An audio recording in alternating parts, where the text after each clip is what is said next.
Spoken audio is now on. Question 1. This question is from the BBC. In the following sentence, what does the verb, husbanding mean? Supporters say it is husbanding scarce resources and asking for a reasonable quid pro quo. In this sentence, husbanding means A. Accepting, B. Separating, C. Issuing, or D. Conserving. No. What's your You got it. In this question, husband is a verb that means to use cautiously and frugally. A husband is a married man.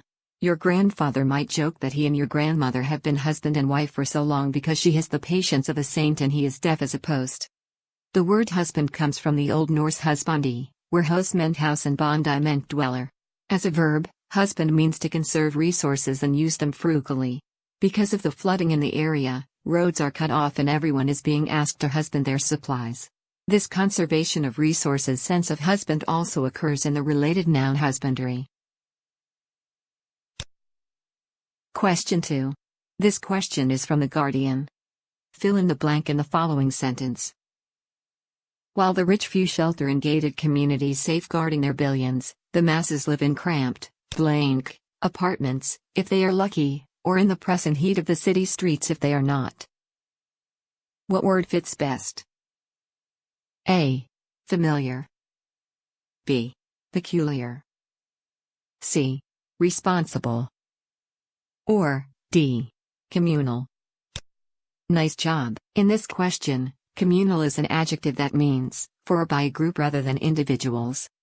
Communal and community both come from Latin communis common, of the community. If a pool is communal, it can be used by the members of the community that owns it. A communal well in a town without plumbing is a great idea. Until it runs dry, everyone can take responsibility for caring for their water source. A communal drinking cup is not such a great idea, accompanied as it is by possible infection. Question 3. This question is from Project Gutenberg. In the following sentence, what does the verb, apply mean? And even instructors already formed, and possessing all the requisite qualifications for such an office, are offered to be furnished by the House of Industry in Munich to such communities as shall apply for them. In this sentence, apply means A. Go against, as of rules and laws. B. Move hesitatingly, as if about to give way. C. Ask for something. Or D. Spread negative information about. Press the Q key. Nice job. Apply means to put on a surface, like to apply makeup to your face before work. Apply also means to ask in a formal way. Long before you applied the makeup, you had to apply for the job. You can apply the word apply to many situations, including when you make use of something, like when you apply the brakes on a car. Apply also means to really put effort into a task, like to apply yourself to learning Greek or reaching the next level on your favorite video game. But then again, maybe those examples don't apply. Question 4. This question is from Time magazine. Fill in the blank in the following sentence. Readers may have come across other novels of hers as well, but not under her name. She has been a blank for celebs, a behind-the-scenes player who doesn't usually take the credit. What word fits best? A. Ghostwriter, B. Gargoyle, C. Glassblower, or D. Geologist. Nice job. In this question, ghostwriter is a noun that means a writer who gives the credit of authorship to someone else. Someone whose job involves drafting books, songs, or speeches that are credited to someone else is a ghostwriter. A movie star might pay a ghostwriter to pen her memoir, for example. If you don't want the bother of actually writing a book, but you like the idea of your name on its cover, you may want to hire a ghostwriter. Sometimes a ghostwriter gets credit for being a researcher, but usually their name doesn't appear anywhere on the book, screenplay, or magazine article. Politicians sometimes employ ghostwriters to work on speeches, and celebrities routinely use ghostwriters to write autobiographies. Question 5. This question is from 5 Minutes Stories, by Oliphant, Mrs. Margaret. In the following sentence, what does the noun habit mean? I ran upstairs and changed my dress for my riding habit, calling to Sophie to put everything tidy in my room. In this sentence, habit means A. Attire. B. Fiddle. C. Vehicle. Or D. Sample. Press the Q key to repeat the question.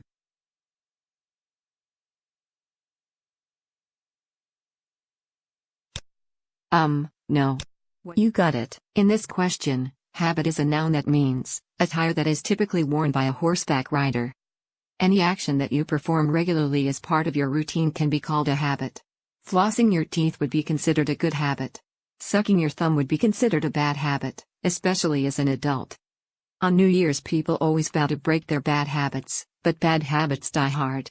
The noun habit can also refer to an established custom, like the habit of breaking bread with your family every holiday. On a completely different note, clothing that is worn for horseback riding, or by a nun or monk, can also be called a habit. All good nuns should be in the habit of washing their habits. Question 6. Which is the best definition for the verb tend? A. Make a tender of, in legal settlements. B. Cause to lean to the side. C. Have care of or look after. No. What's your second guess? You're getting warmer. Easy enough for you now? That's the one. If you manage, run, or work at a store, you can say you tend it. If you tend the bar in a restaurant, for example, you serve drinks, dry glasses, and fill dishes with pretzels. You can also say you tend something if you care for it. You have to tend a vegetable garden, for example, if you expect to harvest more vegetables than weeds. If you are inclined to do something, then you tend to do that thing. You might tend to let your homework go until the last minute and then stay up all night to get it done, probably not the most efficient way to go about it. Press the Question 7. Which of the following words is closest in meaning to the verb raise? A. Think about. B. Toy with. C. Look upon. Or correct. In this question, raise is a verb that means to summon into action or bring into existence. If you raise your hand, you put it up in the air. If you raise your daughter, you bring her up from childhood to adulthood. And, if you raise the roof, you and a crowd of people cheer wildly for a performer. Raise can be used almost any time you bring something up, either literally, if you raise the lid on that trapdoor you will see a secret passage, or figuratively, please don't raise the topic of my arachnophobia. The verb raise comes from the Old English word reran, which means to rear, as in, do you really want to raise your children in that town? As a noun, a raise can also mean a salary increase. Question 8. Which of the following words is closest in meaning to the noun Majesty? A. Celebration. B. Impressiveness. C. Achievement. Or D. Possibility. Press the Q key to repeat the question. Correct. In this question, Majesty is a noun that means impressiveness in scale or proportion. Majesty describes a quality that takes your breath away. It's so impressive. The Grand Canyon has it, and so does the British monarch, supposedly. The word majesty brings to mind a luxurious castle, which is appropriate because it is also used to address or refer to a king or queen. The Latin root word is majestatem, which means greatness, dignity, or excellence, and people first used the noun majesty to talk about God. It was England's King Henry VIII who decided that majesty would be the official way to address a British monarch. Question 9. This question is from the Washington Post. Fill in the blank in the following sentence. In drawings and prints, the artist has directly, blank, fingerprints, markers of personal identity, onto the paper. What word fits best? A. Muttered. B. Impressed. C. Untangled. Or D. Primped. Press the Q key. Correct. In this question, impress is a verb that means to mark or stamp with or as if with force. Think of the verb impress as leaving a mark. You might impress a print onto canvas, or you might impress prospective employers in a job interview. Whether that impression will be good or bad is up to you. The past participle of the Latin verb imprimere, to press, is impressus, which evolved in the 14th century to the meaning to make a permanent image. That meaning included a figurative meaning of to impress upon the mind or heart. Impress also means conscription into the military, or taking people to serve against their will, in other words, the draft. Question 10.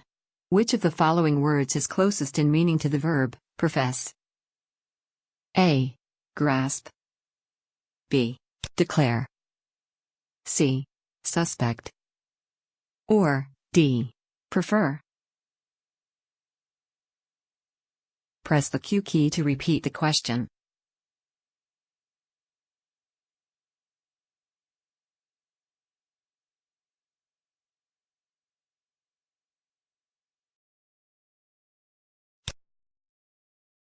No, you're getting warmer.